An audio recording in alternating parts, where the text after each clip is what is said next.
All right. What is going on, everybody? My name is Pete, but you probably already knew that. But in case you didn't, you guys are watching the one and only Pay to Drive and Pay to Drive vlogs, day number 1166. So if you are a delivery driver for apps like Grubhub, Doordash, Postmates, or Uber Eats, you should definitely be subscribed to this channel with all notifications turned on, everybody. So hit that red subscribe button down below, turn on the notification bell to the right, and let's see if we can get 150 thumbs up on this video. I'll give you a second to do that. So this article is a little older. I was looking through my email trying to find something here to talk about for you, and this one popped up and caught my attention, and I'm not sure how I missed it. So it says Doordash, Grubhub, and others could face a pared down menu. So what does this mean? Investors bidding up newly public shares of Doordash and its competitors shouldn't take for granted the historically fragile relationship between food delivery platforms and the restaurants that they serve. While it's unclear just how sticky eaters' business will be on delivery apps once the coronavirus pandemic ends, their loyalty could in many cases depend upon whether favorite restaurants stay around. That is hardly a guarantee. Delivery platforms have been essential to the survival of many restaurants this year, bringing them business even while their dining rooms have remained closed down.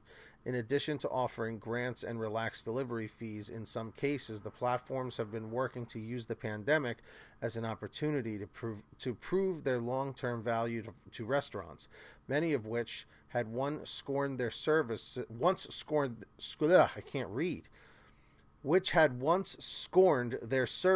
because of high commissions or questionable business practices. There is no question delivery players have won over lots of new restaurants for now. This is evidenced by big increases across platforms and partnered restaurants, or those with which platforms, it's a lot of tongue twisters here, or those with which platforms have an agreement to offer their goods to consumers.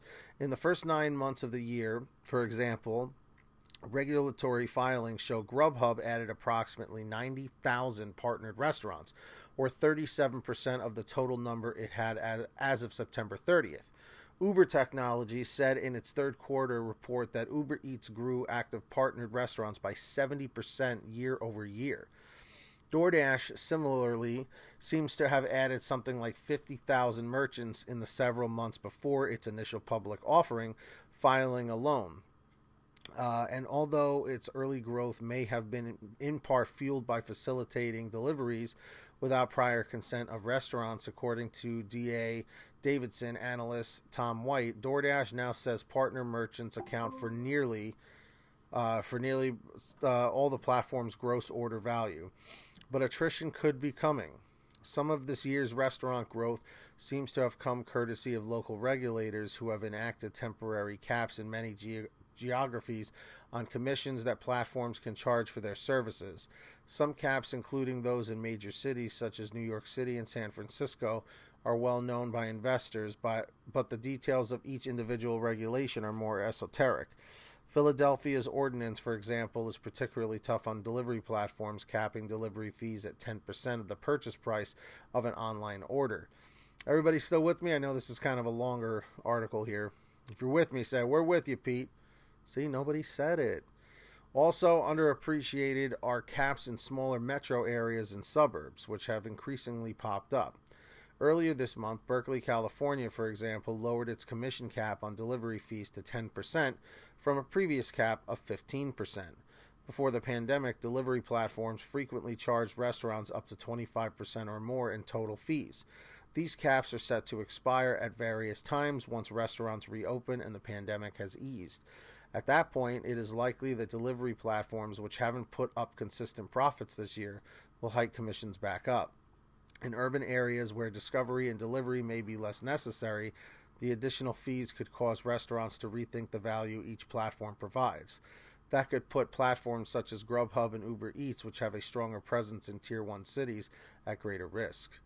DoorDash's chief financial officer, Prabir Adarkar, said he believes its platform has demonstrated its worth to merchants amid the pandemic, acting as a lifeline to many of them. and therefore expects them to remain on board even after the pandemic ends. But once all restrictions on in-person dining are lifted, the balance of power could shift. Big national chains in particular won't need as much help from online platforms in a more normal world.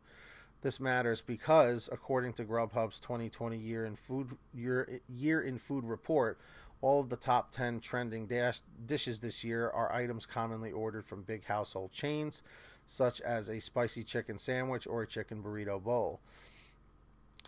It is an iced latte 157% more popular on Grubhub this year because the app featured a previously unknown cafe, or simply because fewer people walked by a Starbucks? Investors awaiting the delivery of their own daily caffeine fix need to be asking themselves this very question. Whew, that was a lengthy one. That was a good article, though. So, what do we feel about this, everybody? Do you feel that this is something that's definitely going to happen as the pandemic eases up, that more people will be dining in again? I definitely think it's possible that delivery could slow down pretty drastically, especially now that they're able to put the fees back up. I'm telling you, man, change is definitely coming. It may not be a great thing, but I'll tell you right now, people have been probably pretty tired of ordering takeout. I'm not gonna lie, I miss that feeling of being able to walk into a restaurant, and sit down and actually have a conversation with somebody, whoever you're living with, or significant other, a friend, family member, whoever. I miss that feeling, and we'll see what happens. So, do you agree with this article? Do you disagree? I will put the link down below in the description. And of course, I do want to take this time to thank all of our patrons over at patreon.com/PaidToDrive, especially Millard Norton, our $100 a month ultimate driver. And of course, Kimberly Thomas, Tulsa Todd, Heidi Barnes, Kurt Paul, Brian Pomeroy, William Boudreau, Fernando Carranza, Justin Case, Anthony Bliss, Sarah Keston, Alan G. Van Horn, Scott Freisner, Drew Honor, Stephen Neely, Frank Haviland, Jason Casta, Sherry Cassidy, John Bonacci, Terry DeLong, Nick G, Jenny Thomas, Matt Epperson, and Terrence Pacheco. If you guys want to sign up and support the channel and get shout outs just like that, link is in the description down below and in the pinned top comment. Make sure to check it out. And of course, also in the description down below, please make sure you sign up on the Get Upside Gas app. It's a free download for your smartphone. All you have to do is download the app for free, pump your gas, print out your receipt, take a picture of your receipt with the Get Upside Gas app, and within 48 hours or so, you'll get anywhere from 15 cents to 45 cents a gallon back, which is pretty fantastic. And if a friend or family member signs up using your code, you'll get paid every time they pump gas. It's called Get Upside. Links down below. Make sure to download it and check out PaidToDriveStore.com. Get t-shirts, hoodies, and all that stuff all on sale. And if you made it to the end of this video, comment END952, END952. And, of course, subscribe with all notifications on down below. Did you hit the subscribe button yet? And hit the like button. All right, everybody. Get that money, get that honey. Keep hustling, keep bustling. And we'll see you guys next time right here on Pay to Drive and Pay to Drive Vlogs. Take care. Have a great one.